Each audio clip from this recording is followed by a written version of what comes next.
ஆராய்ந்தார். அதில் அவள் கண்டது 1256ஆம் ஆண்டு ஒரு துறவி இந்த காகம் பண்டைய உரைகளை மொழிபெயர்க்க ஊக்குவித்ததாக கூறியிருந்தான். 1492இல் ஒரு கடலோடியை அந்த காகம் பாதுகாப்பாக ஒரு புதிய கண்டத்தை அடைய வழிநடத்தியதாக ஒரு பதிவில் கூறப்பட்டிருந்தது. முதலாம் உலகப் போரில் ஒரு ஜெனரல் தனது வெற்றிக்குக் காரணமாக இதை சுட்டிக்காட்டியிருந்தான். இது சாதாரண சின்னமாக இல்லை.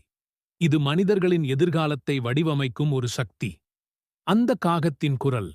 அதன்பின் சாரா தன் ஒற்றை இரவுகளில் அவனது குரலைக் கேட்கத் தொடங்கினாள். நகரத்தை தீயில் வரை, அது சொன்னது. அவள் அதிர்ந்து பார்த்தாள். ஆனால் அந்த குரல் அவள் மனதில் ஒலித்தே கொண்டிருந்தது. சில வாரங்களுக்குப் பிறகு நகரத்தில் நடந்த தீ விபத்தைப் பற்றிய செய்தி தலைப்பில் வெளிவந்தது.